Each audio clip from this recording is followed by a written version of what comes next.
시청자 여러분 안녕하십니까? 헬로티비 뉴스입니다. 첫 소식입니다.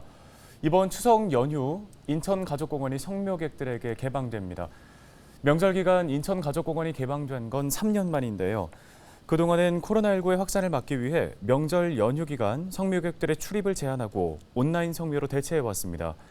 인천시는 이번 추석 연휴 동안 약 34만 명의 시민들이 인천가족공원을 방문할 것으로 예상했습니다. 이에 맞춰 안전과 교통, 주차 등 종합대책을 수립해 추진하기로 했습니다.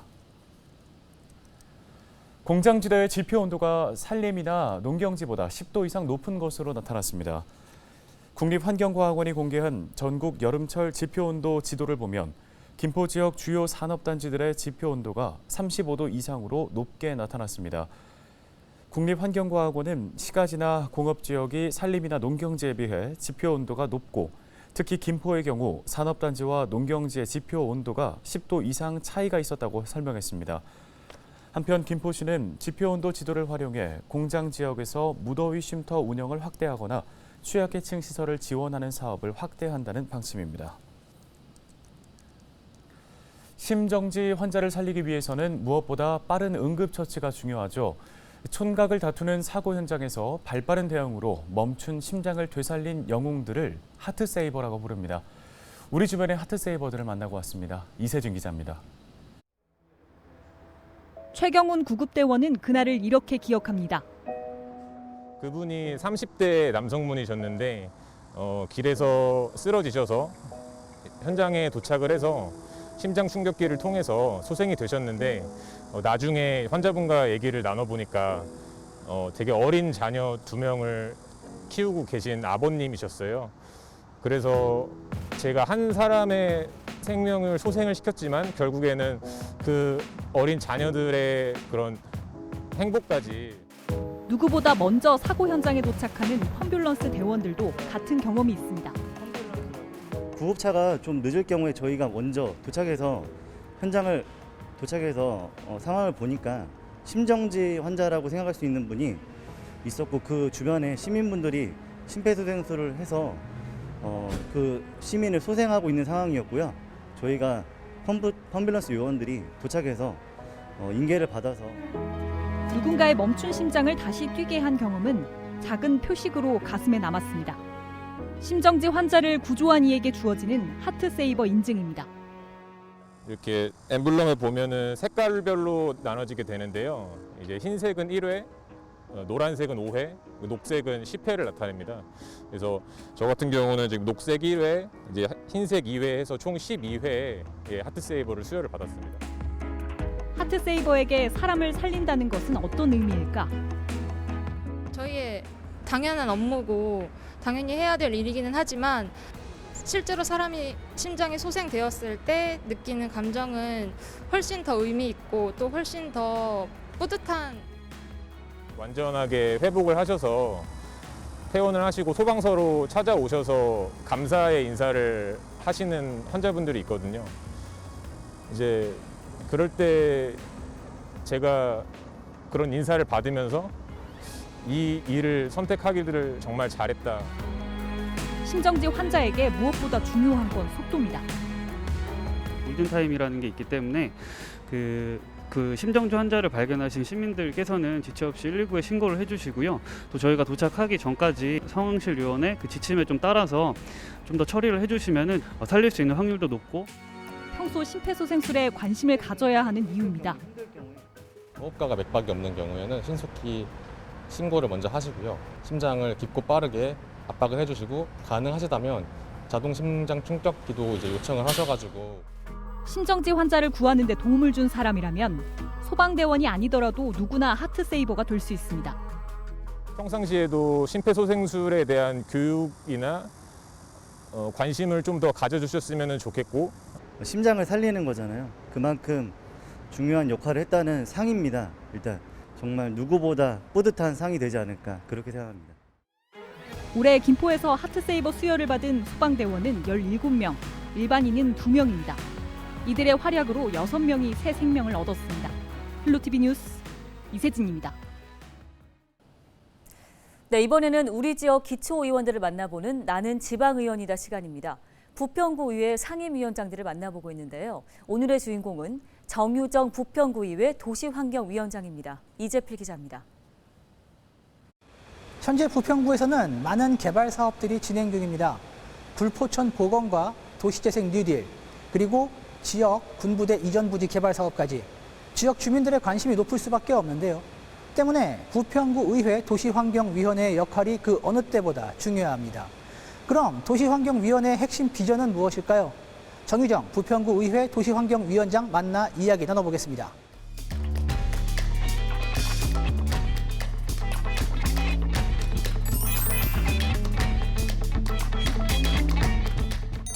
우리 부평구가 정말 인천에서도 어떻게 보면 그 지역적으로도 또 이제 인구수나 뭐 이런 것들로 봐서도 역사나 이런 전통이나 이런 것들로 봐서도 정말 중요한 그 지역입니다. 그래서 전체 도시의 계획들을 보면서 어떤 디자인적으로도 그렇고 예전에 그 우리가 가지고 있었던 좀 어려운 부분들을 좀 더 크게 그림을 그리면서 우리 부평을 좀 멋지게 만들어가고 싶습니다. 네네.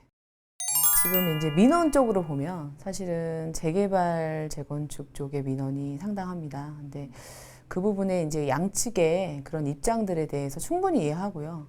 그 부분에 있어서 그런 어떤 협치가 이루어지면서 같이 주민들의 그런 협의가 이루어진다면 저희 입장에서는 그 부분에 있어서 그 협의 이루어진 부분을 적극적으로 도울 거고요. 부평만의 특색이 있는 지금 굴포천, 그다음에 캠프마켓 사업에 대해서 좀 양측의 입장이 되게 팽팽한 부분이 있어요. 캠프마켓 같은 경우에는 그 역사의 그 귀중함을 또 강조하시는 분들과 또 아니다. 우리 부평의 개발을 더 크게 생각을 해야 된다. 이런 분들의 입장을 좀 같이 할 수 있는 그런 협의점을 좀 찾아내도록 저도 옆에서 잘 많이 있을 거고요.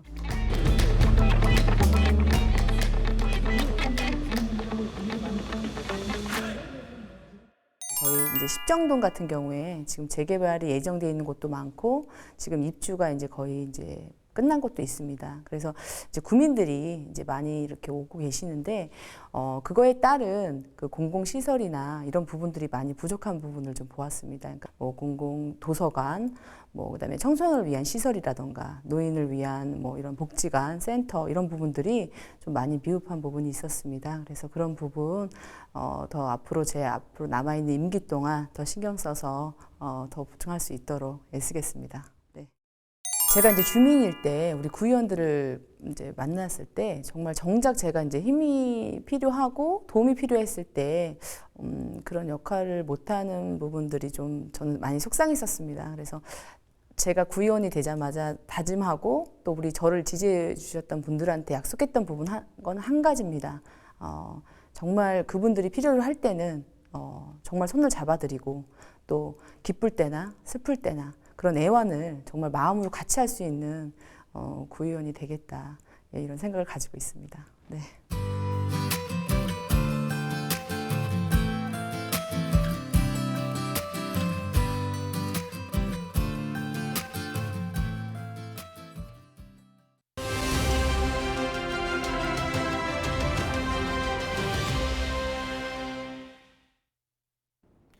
구호 태풍 망은과 10호 태풍 독하게가 25일 중국 남서쪽과 일본 북동쪽 해안으로 빠져나갔습니다. 다행히 이번 태풍은 우리나라를 비껴나가 별다른 영향을 받지 않았는데요. 8월 집중호우 피해가 컸기 때문에 태풍 발생 소식에 걱정이 앞서지 않을 수가 없습니다. 기상 전문가들은 당분간 태풍 발생에 주의를 기울여야 한다고 조언합니다. 북태평양 고기압이 수축하면서 우리나라 쪽으로 태풍의 길이 열렸기 때문인데요. 태풍이 고기압의 가장자리를 따라 북상하게 되면 우리나라가 직접 영향을 받을 수밖에 없습니다. 기후변화 때문에 해수면 온도도 높고 수증기도 많아 태풍은 종전보다 더 강하게 발달할 수 있는데요. 많은 비와 강한 바람까지 예상돼 더 철저한 대비와 경계가 필요한 상황입니다. 기상청은 9월부터 10월까지 국지성 호우가 내리거나 태풍 북상으로 인한 피해가 발생할 수 있다고 내다봤습니다. 태풍 피해가 크지 않도록 취약시설을 미리 점검해야 할 때입니다. 지금까지 데일리 브리핑이었습니다.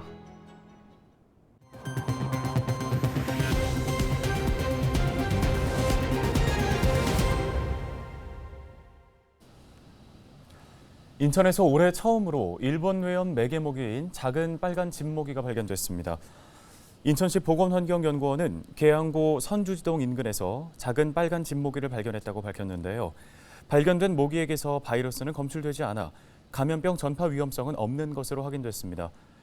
보건환경연구원은 올해 인천에서 처음 작은 빨간 진모기가 발견된 시기는 33주차로 지난해 23주차에 발견된 것과 비교하면 약 2달 이상 늦었다고 덧붙였습니다.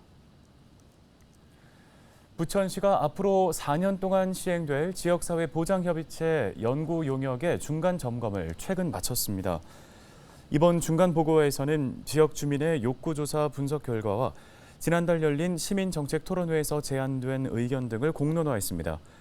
지역사회 보장계획은 민관이 4년 주기로 수립하는 중장기 법정계획으로 제5기 연구 용역은 내년부터 오는 2026년까지 단기간 정책 수립에 활용할 예정입니다.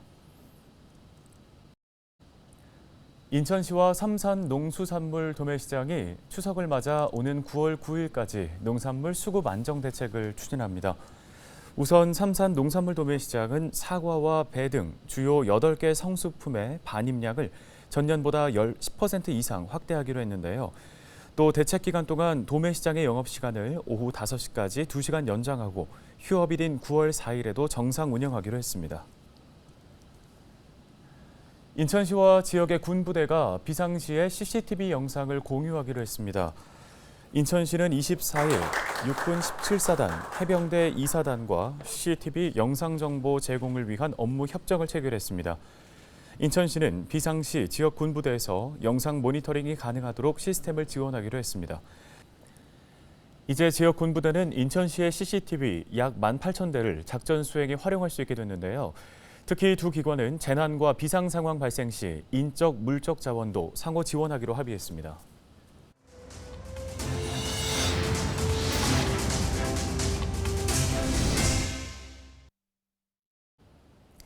인천시가 오는 10월 14일까지 노후 고위험 시설 전반을 대상으로 집중 안전 점검을 벌입니다.